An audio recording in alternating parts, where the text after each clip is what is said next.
Qué bueno que volvieron. Ojalá hayan tomado algo o hayan ido al baño.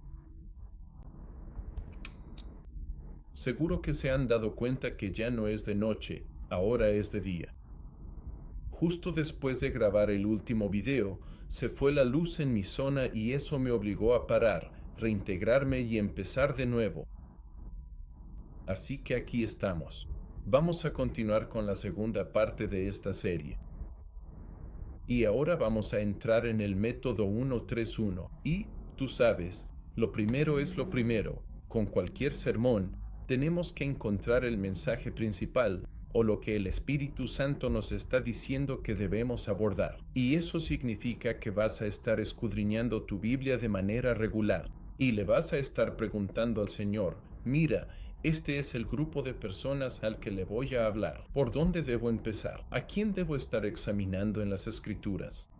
¿Cuál es esa cosa que necesito sacar de manera exegética? Entonces, mientras estamos haciendo la exégesis, mientras miramos las transiciones y nos preparamos para predicar un sermón, es muy importante empezar a practicar la homilética.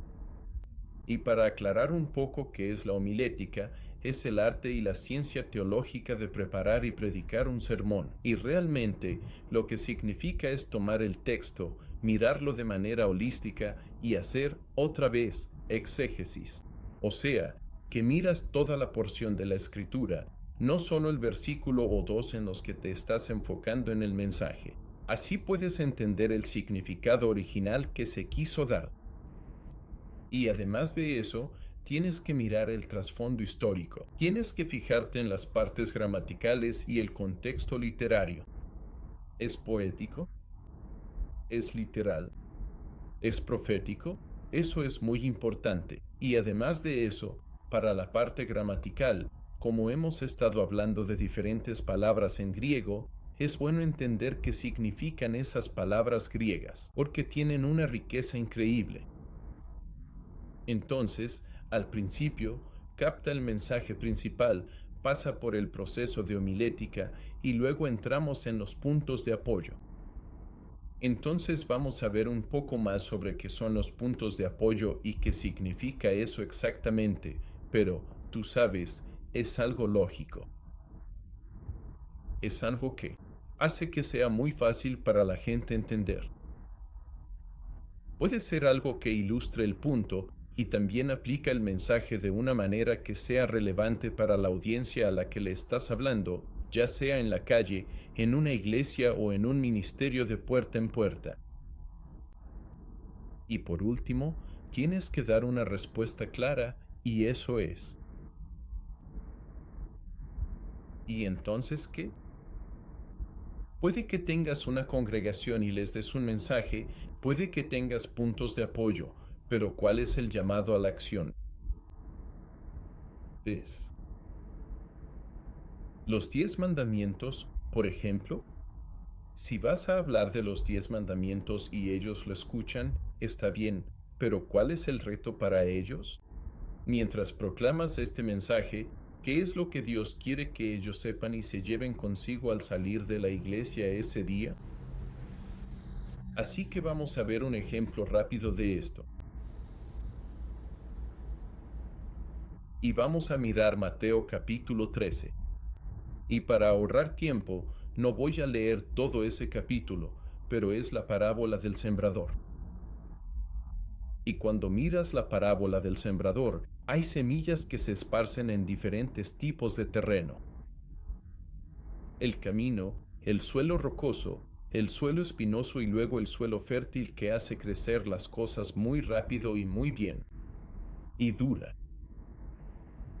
Permítame mover esto aquí para que pueda ver de qué estoy hablando. Y así que, al empezar a analizar eso, averigüemos cuál es el mensaje. Indagamos el contexto y antecedentes. ¿A quién se dirige Jesús? No diré podría. Él está en un entorno agrícola. Por eso, todos en esa época se identificaban con eso. Hoy vivimos en ciudades sin tener que sembrar. A lo mucho un jardín.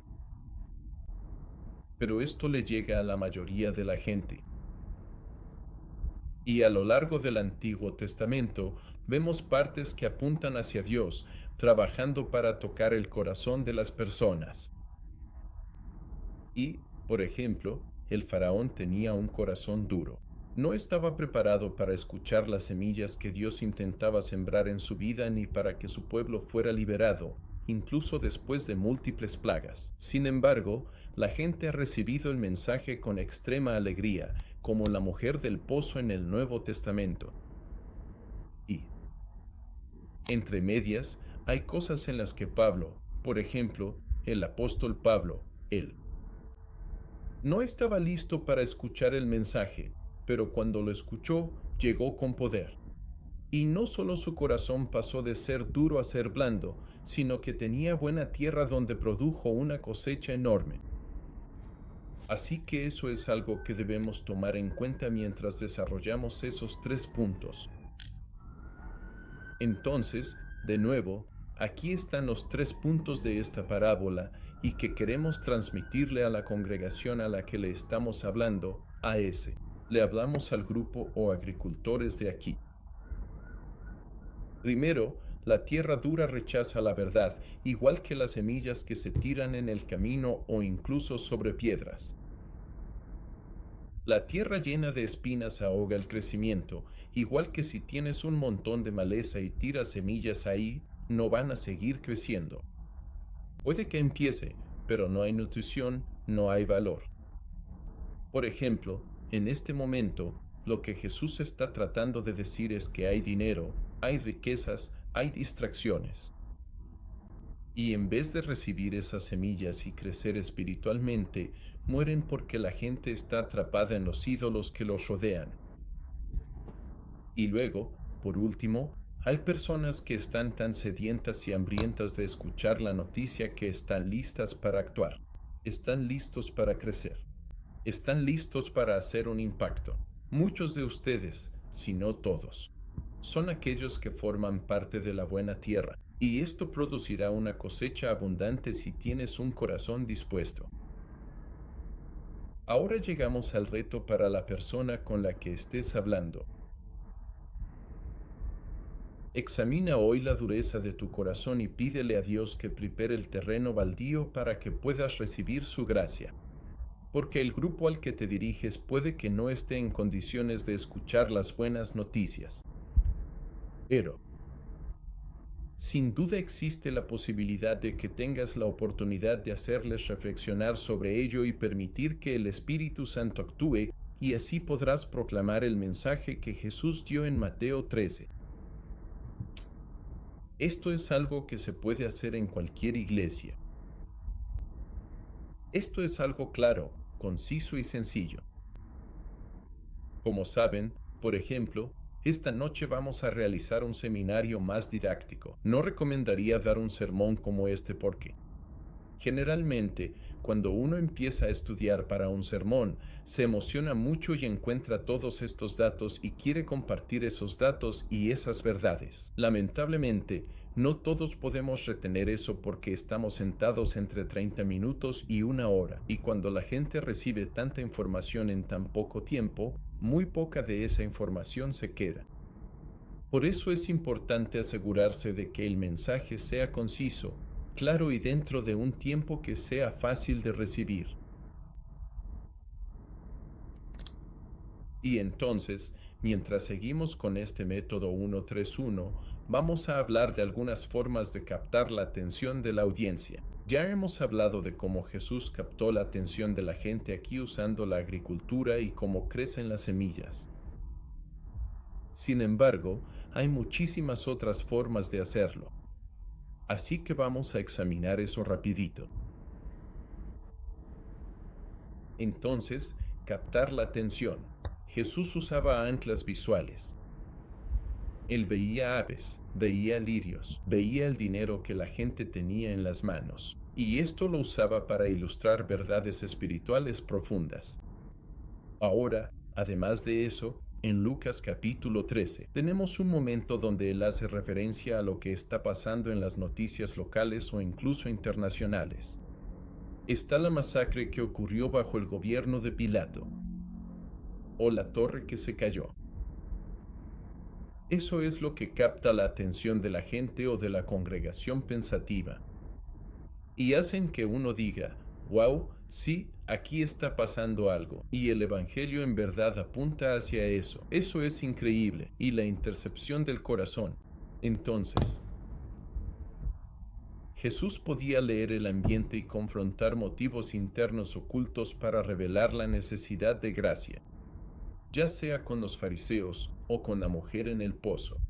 Podemos ver varios ejemplos donde Jesús pudo percibir la situación, a veces de manera sobrenatural, porque Él es Dios. Pero hay veces que simplemente es una observación sencilla que cualquiera de nosotros puede hacer. Para llegar al corazón y que el Espíritu obre en ellos, pidamos sabiduría y discernimiento, para saber que podemos interceptar el corazón con un tema en específico. Y por último, el diálogo estratégico. ¿Qué significa eso? Que tal vez estés teniendo una conversación con una persona o con un grupo de personas. Estás escuchando para entender qué está pasando. Puede que estén hablando de cómo están teniendo dificultades, de algo en la vida, algo que es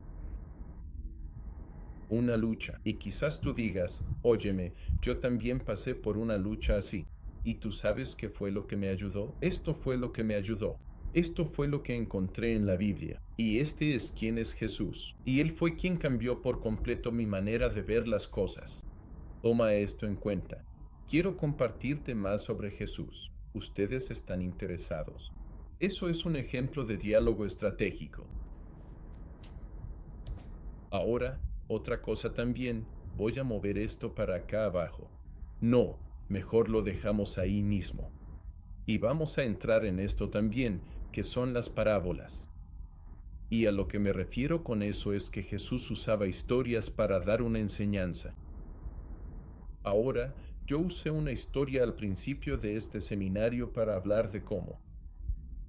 Quizás tengas miedo, quizás no te sientas preparado, pero si eres un siervo dispuesto y obediente al Señor, Dios puede usar el mensaje que tú llevas para su gloria y para traer cambio a una persona que puede ser clave para dar mucho fruto que tú nunca imaginarías.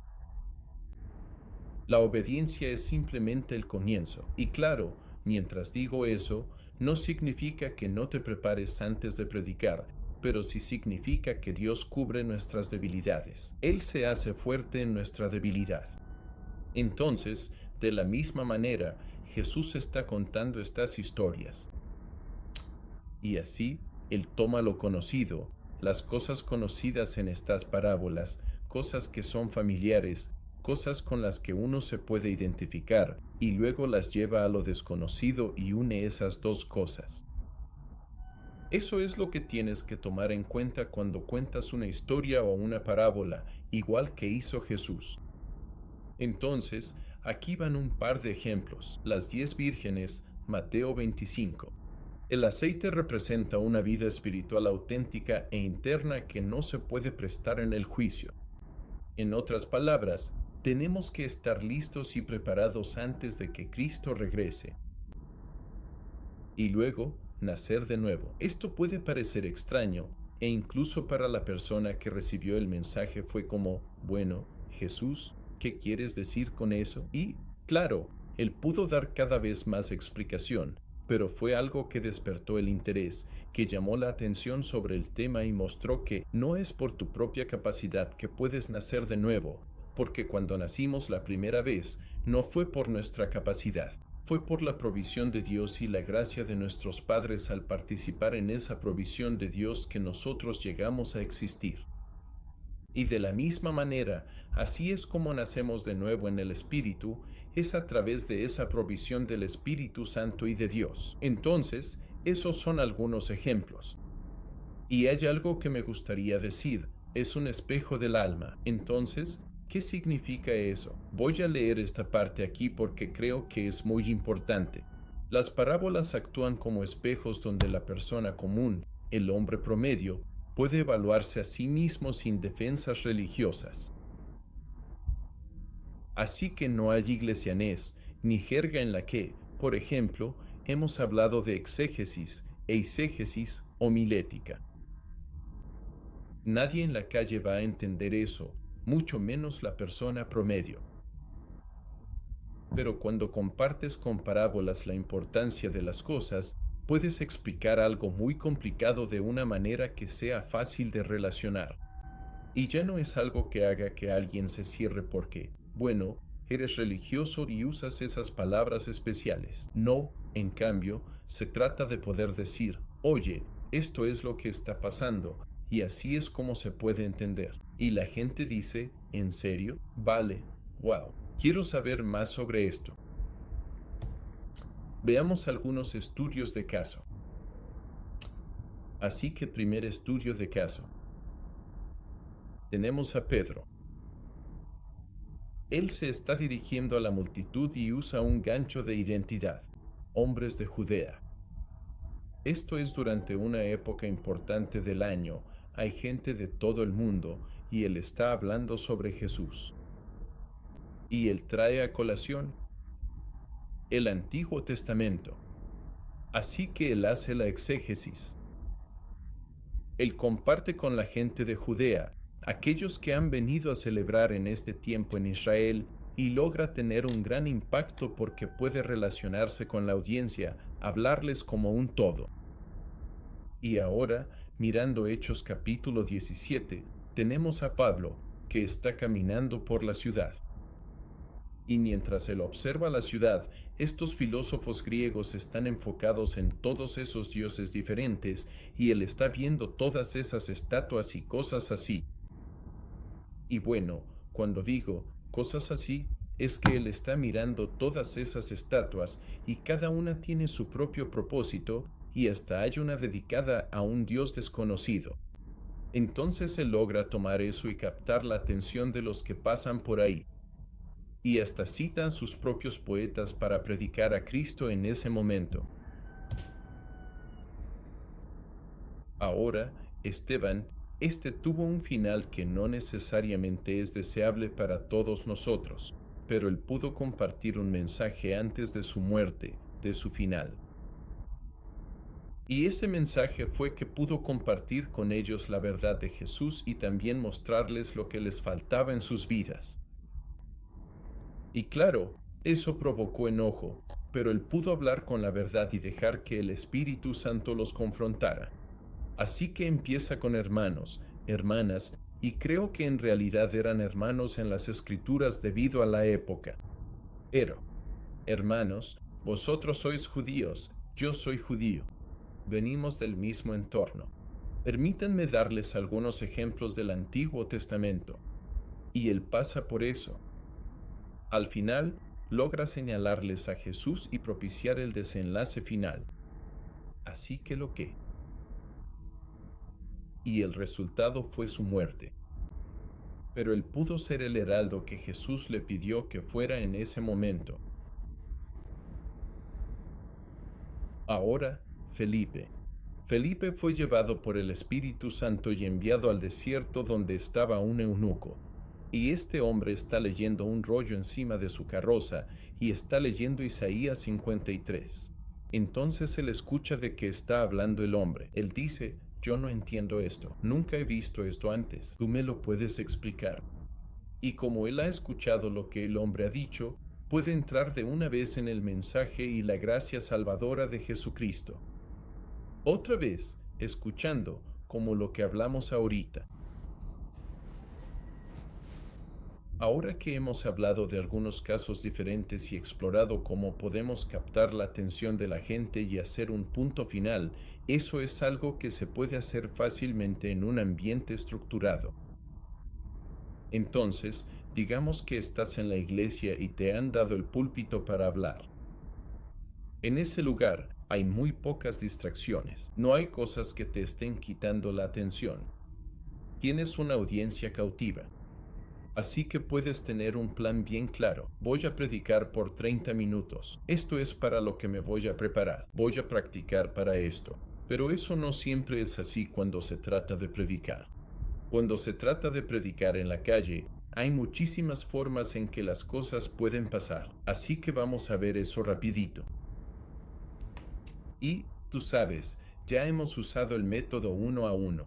Hemos hablado de cómo se ve eso dentro del contexto de la iglesia. Pero aquí, ahora, tenemos que averiguar cómo hacer que funcione. Y digamos, tocar puertas y saludar a las personas y decir, este es un mensaje que me gustaría compartir con usted en lugar de estar en la esquina de la calle y decir esto es lo que tengo que compartir con usted. La gracia salvadora de Jesús. Oh, ya sabes, nunca se sabe. También podría ser que estés pasando por allí y veas a un grupo de personas hablando de algo, y ahora hay que modificar el mensaje para que sea bien recibido. Entonces, en la calle, tú te cruzas con el ciudadano común. No es alguien que entra a la iglesia. Es la persona promedio que va y compra una presidente en la esquina en el clamato. Es la persona común que está buscando un motoconcho cuando se va a ir.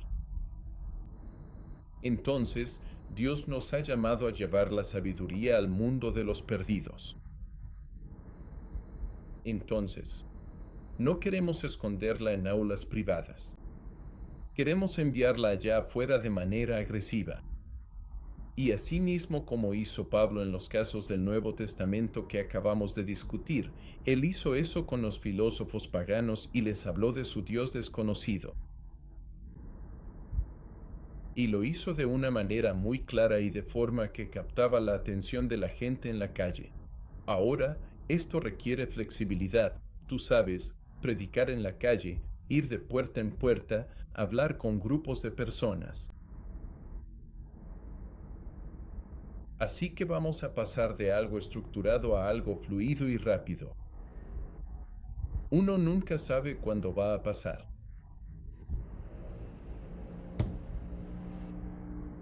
Entonces, hace unos años tuve un muy buen amigo que, cuando vino e hizo ministerio conmigo en Haití, nos habló de un movimiento que estaba ocurriendo en Estados Unidos y creo que también en Europa, y posiblemente hasta aquí en el Caribe, que es el movimiento Yo Soy Segundo.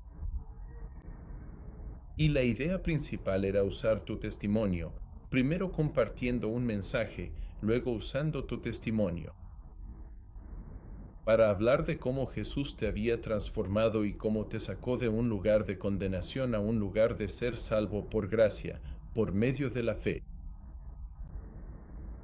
Y él no cetó. Él dijo, ok, ¿puedes hacer esto en 2 minutos si te encuentras con alguien en la calle o en la barbería? Y la mayoría de nosotros no pudimos responder esa pregunta. No estábamos listos para hacer eso. Entonces él dijo, bueno, vamos a ver esto. Tienes 15 segundos para enganchar y captar la atención de la gente. Tienes el antes, el giro de la gracia, y luego tienes el giro de la gracia. Y después tienes el después, lo que pasó después del giro de la gracia. Y así fue como mi vida cambió. Y luego la invitación. Entonces alguien puede decir, óyeme, he pasado por un tiempo tan difícil. Cada vez que creo que voy a salir adelante, no pasa. Óyeme, la vida es difícil. Dices, la vi dura. Y aunque siga así, ahora lo veo distinto. ¿Dicen cómo así? Bueno, antes, así era como yo me sentía. Por eso yo pensaba que nada iba a mejorar nunca. Cada vez que cobraba mi sueldo, tenía que pagar las cuentas y ya se me iba todo el dinero. Bueno, me di cuenta de que tengo abundancia de una forma que nunca había pensado antes. Tú sabes, yo siempre estaba tratando de ponerme al día, siempre tratando de salir adelante, pero encontré paz, sabiendo que eso no me satisface y nunca lo hará. Pero por la gracia de Dios, la gracia de Jesús, tengo paz. Ok, entonces tenemos el giro. Yo estaba en un lugar de insatisfacción. Jesús llegó a mi vida. Él me mostró que es más grande que cualquiera de mis problemas.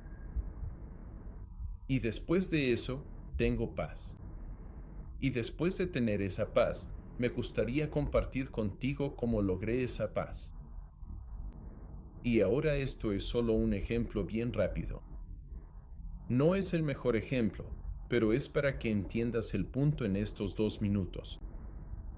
Ahora, lo bonito es que, si tienes un método 131 bien básico, puedes hacerlo en 2 minutos, puedes hacerlo en 5 minutos, donde puedes entrar un poco más en detalle y hasta en 10 minutos. Así que vamos a mirar esta matriz por un par de minutos aquí.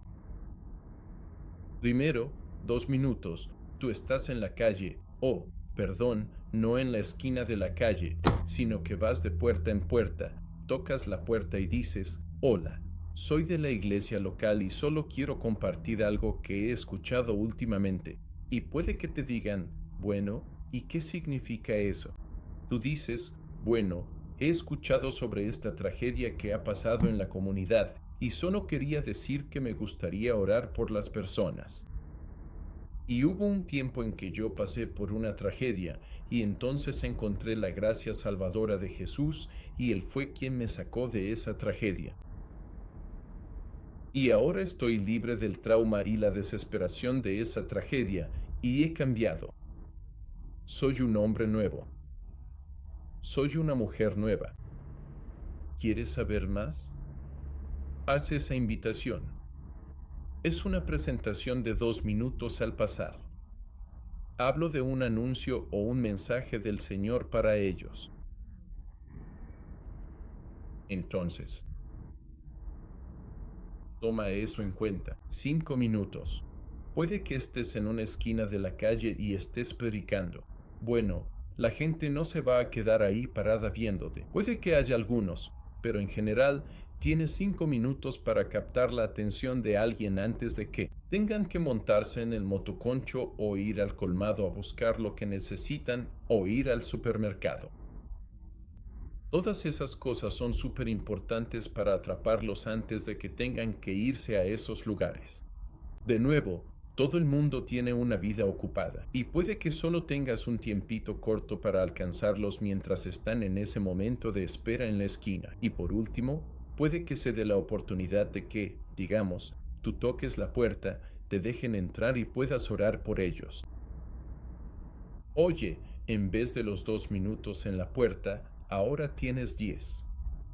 Profundiza más y recalca los puntos que mencionaste. Toma eso en cuenta. Pero además de eso, digamos que tienes un grupo de gente en la esquina escuchándote. Bueno, ¿puedes pasar de una presentación de 5 minutos a una de 10 minutos? Esas son cosas que hay que tomar en cuenta. Entonces mi amigo me animó a que investigara sobre esto. Así que lo practicamos, y te digo, no fue nada bonito. Tuve que practicar muchas veces para lograr los 2 minutos, 5 minutos y 10 minutos. Y me gustaría decir que todavía soy bueno en eso, pero tendría que practicar de nuevo. Y eso es solo en la predicación, ni hablar de otras cosas. En el ministerio, tienes que mantener tu espada afilada. Tienes que seguir afilando esa espada junto a otros creyentes y trabajar con los demás para que puedas estar listo para predicar, para las misiones, para servir al Señor de maneras únicas y poderosas. Así que, mirando de nuevo esta matriz, ¿puedes? Si no, tranqui. Les mando la hoja. No es tarea. Esto es solo algo que puede ayudarte mientras se preparan para hacer ministerio en el futuro. Ahora, antes de entrar en el ministerio de crisis, vamos a tomar otro descanso de 5 minutos para asimilar la información que acabamos de recibir sobre el método 131, cómo captar la atención de la gente y, por último, cómo hacemos la predicación en la calle. Y cuando regresemos, vamos a hablar un poco más sobre el ministerio en crisis, porque es realmente importante.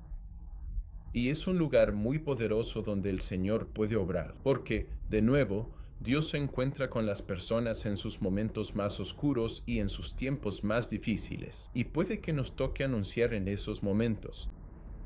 Cosas para testificar, donde Dios se mueve y obra. Así que nos vemos en unos minutos. Ahora vamos todos a tomar un pequeño descanso.